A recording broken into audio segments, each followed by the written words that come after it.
Hello everyone, आप सभी का स्वागत है हमारे YouTube channel online study class में। आज की इस वीडियो में हम देखेंगे छत्तीसगढ़ प्रयोगशाला परिचारक परीक्षा 2026 लैब अटेंडेंस। इसमें हम देखेंगे जंतु विज्ञान जूलॉजी से most important MCQ. Topic number 3 है कंकाल तंत्र स्केलेटल सिस्टम। इस टॉपिक से 30 मोस्ट इम्पॉर्टेंट एमसीक्यू देखेंगे। वीडियो को लास्ट तक जरूर देखें, बहुत ही इंपॉर्टेंट क्वेश्चन है। जिसको भी इसका पीडीएफ चाहिए व्हाट्सएप ग्रुप में ज्वाइन हो जाइए, वहाँ पे आपको इसका पीडीएफ मिल जाएगा। क्वेश्चन नंबर 1 है वयस्क मनुष्य में कुल कितनी अस्थियां होती हैं? 200, 206, 208 या फिर 212? कितनी होती हैं? 206। वयस्क मनुष्य में कुल 206 अस्थियां होती हैं।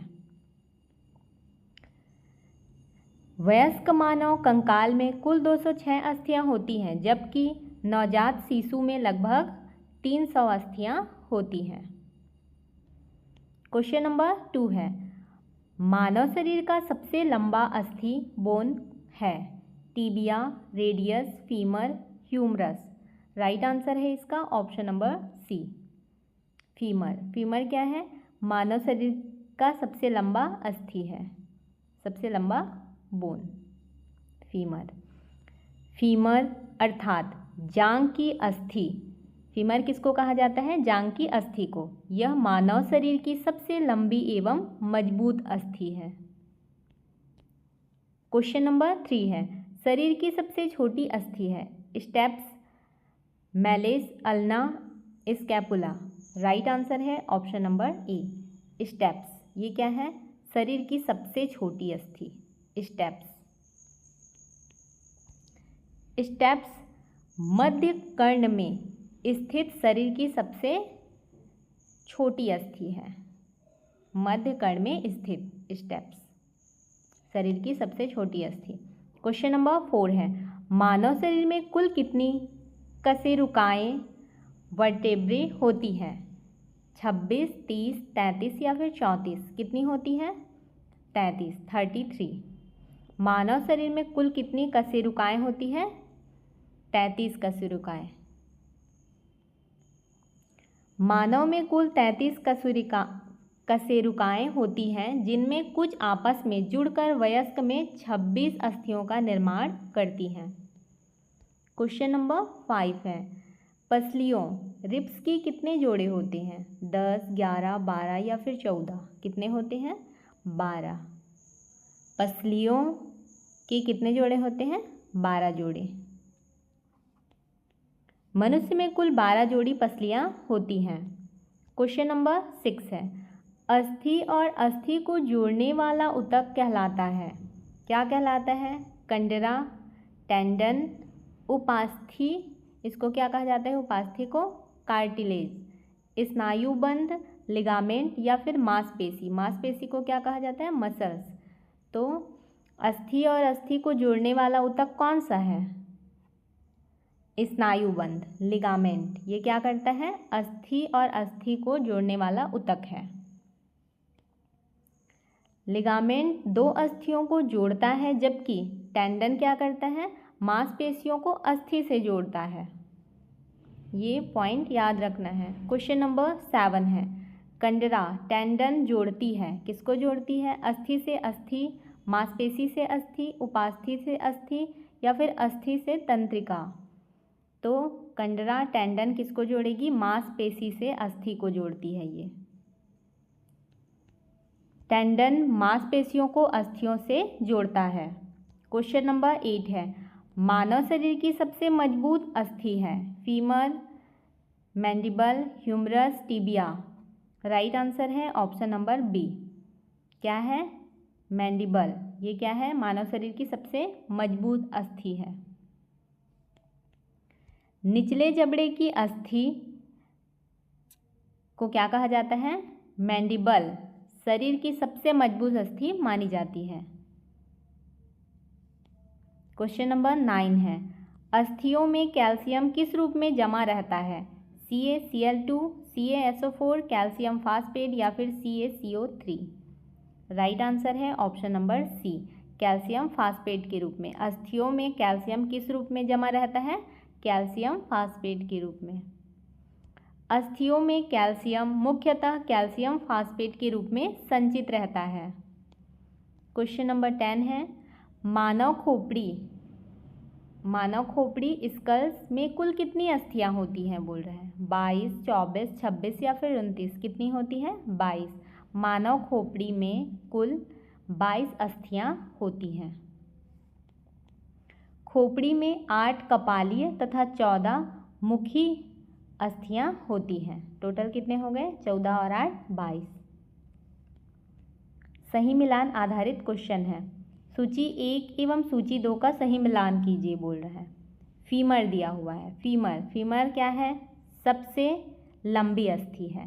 स्टेप्स क्या है? ये सबसे छोटी अस्थि है। मैंडिबल क्या है? मैंडिबल है सबसे मजबूत अस्थि और पटेला घुटने की टोपी है। 2 1 3 4। राइट आंसर है ऑप्शन नंबर ए 2 1 3 4। जे का 2, के का 1, एल का 3, एम का 4। फीमर सबसे लंबी, स्टेप्स सबसे छोटी, मैंडिबल सबसे मजबूत तथा पटेला घुटने की टोपी कहलाती है।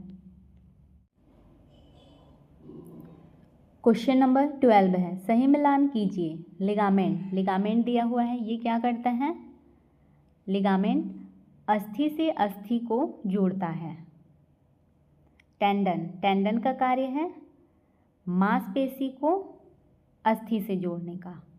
और कार्टिलेज क्या करता है? कार्टिलेज बोन मैरो का होगा रक्त कोशिका निर्माण, और कार्टिलेज का लचीला संयोगी ऊतक। 4 नंबर। इस प्रकार से 2 3 4 1 हो गया। ये क्या है? राइट आंसर है। किसमें दिया है? 2 3 4 1 ऑप्शन नंबर ए में। ये क्या है? राइट आंसर है।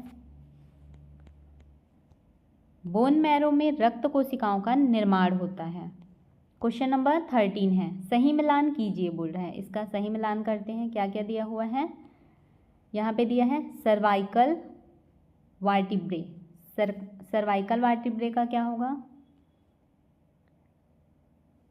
12 7 5 5 दिया हुआ है, तो इसमें से 7 होगा।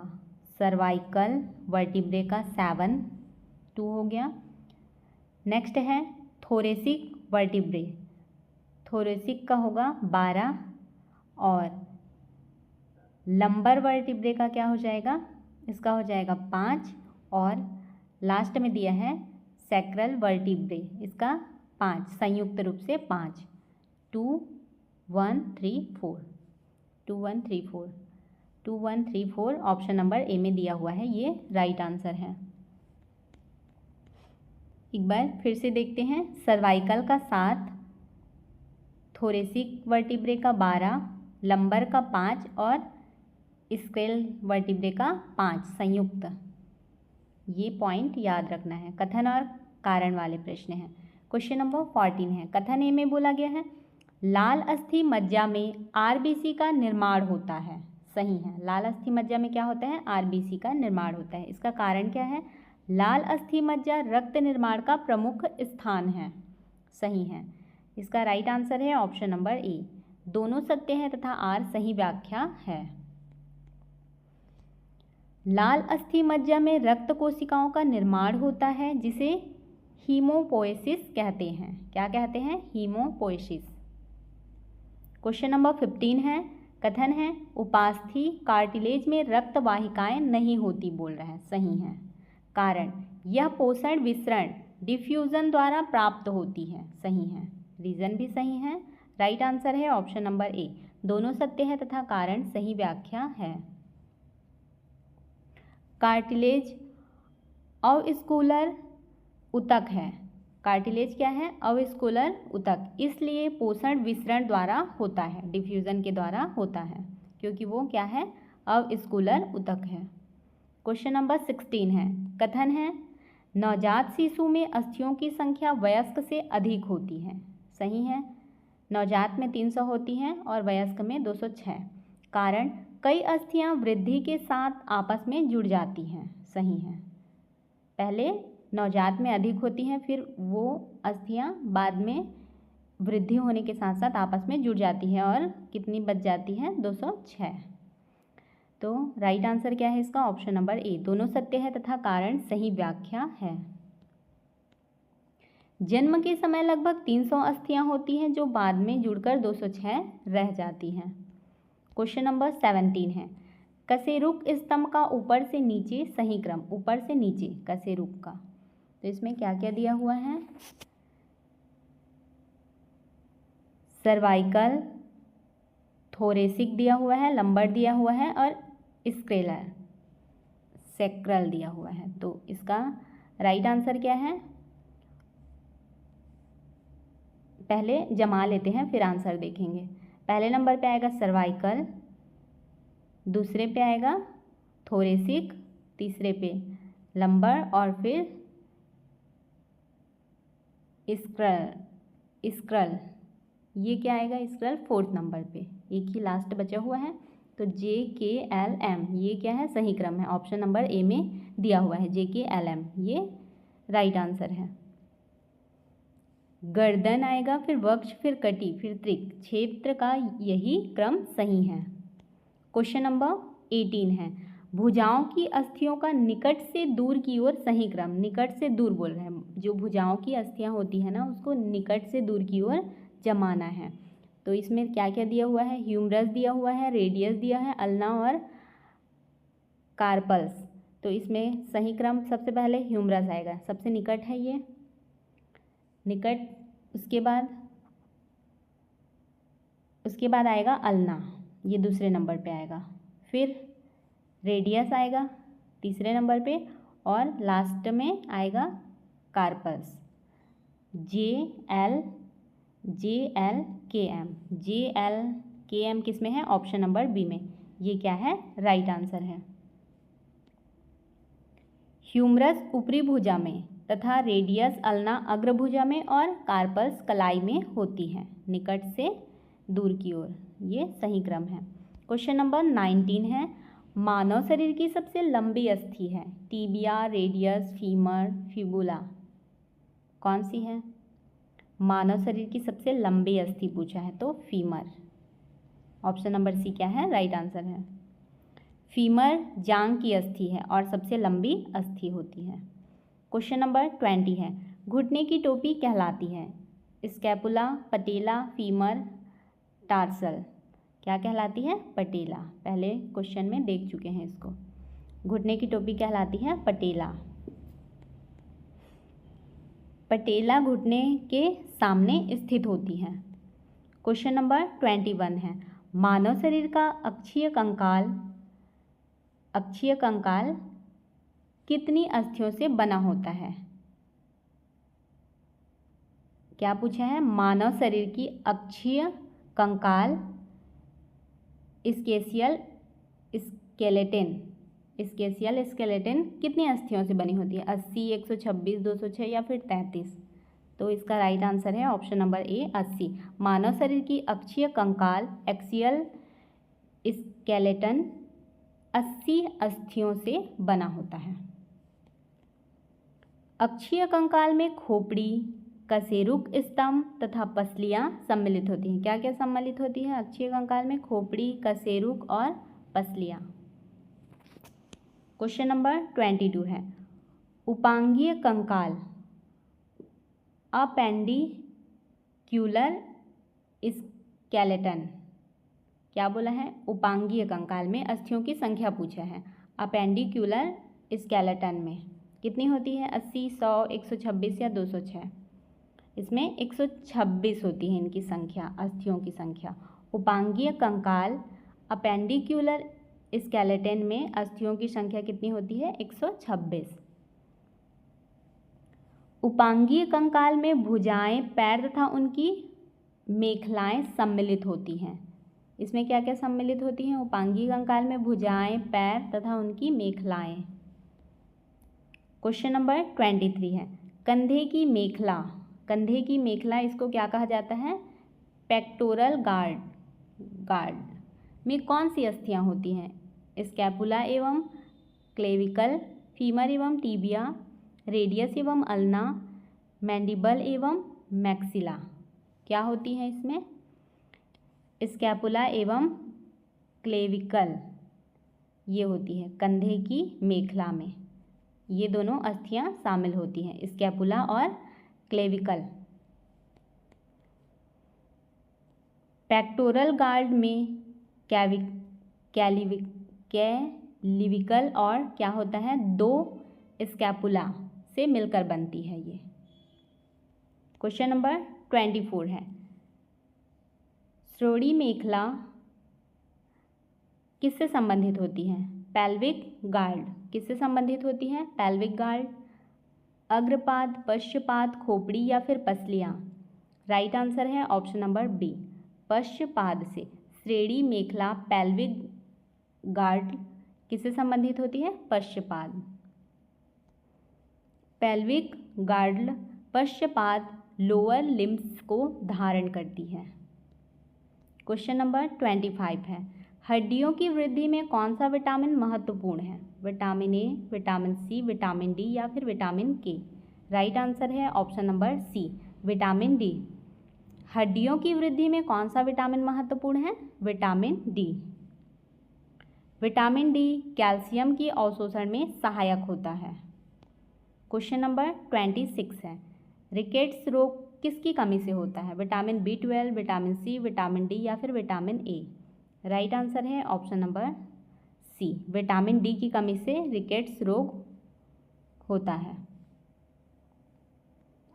विटामिन डी की कमी से बच्चों में रिकेट्स रोग होता है। क्वेश्चन नंबर 27 है, रक्त कोशिकाओं का निर्माण कहाँ होता है? यकृत, पीली अस्थि मज्जा, लाल अस्थि मज्जा या फिर उपास्थि? तो रक्त कोशिकाओं का निर्माण कहाँ पे होता है? लाल अस्थि मज्जा में। लाल अस्थि मज्जा में आरबीसी, डब्ल्यूबीसी एवं प्लेटलेट्स का निर्माण होता है। क्वेश्चन नंबर 28 है, तैरती हुई पसलियाँ फ्लोटिंग रिब्स कितनी जोड़ी होती हैं? 1, 2, 3, 4? कितनी जोड़ी होती हैं? 2 जोड़ी। तैरती हुई पसलियाँ फ्लोटिंग रिब्स 2 जोड़ी होती हैं। 11वीं और 12वीं पसलियाँ तैरती हुई पसलियाँ कहलाती हैं। क्वेश्चन नंबर 29 है, अस्थि की संरचनात्मक इकाई है? Nephron, osteon, neuron, sarcomere? Right answer है ऑप्शन नंबर बी, ऑस्टियन। ये क्या है? अस्थि की संरचनात्मक इकाई है। कॉम्पैक्ट अस्थि की मूल संरचनात्मक इकाई ऑस्टियन होती है। क्या होती है? ऑस्टियन। हैवर्नियस सिस्टम बोला जाता है इसको। क्या बोला जाता है? हैवर्नियस सिस्टम। क्वेश्चन नंबर 30 है, निम्न में कौन अंतःकंकाल इंडोस्केलेटन का कार्य नहीं है बोल रहा है? शरीर को आकार देना, आंतरिक अंगों की सुरक्षा करना, गति में सहायता करना या फिर प्रकाश संश्लेषण करना?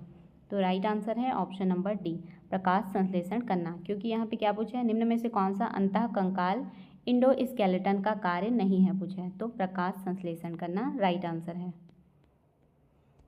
प्रकाश संश्लेषण पौधों में होने वाली प्रक्रिया है।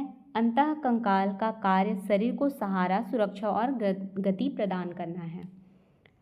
आपको हमारी यह वीडियो कैसी लगी कमेंट करके ज़रूर बताएं। यदि आपको हमारी यह वीडियो हेल्पफुल लगी हो तो वीडियो को लाइक करें, अपने दोस्तों के साथ शेयर करें और चैनल को सब्सक्राइब करना बिल्कुल भी ना भूलें।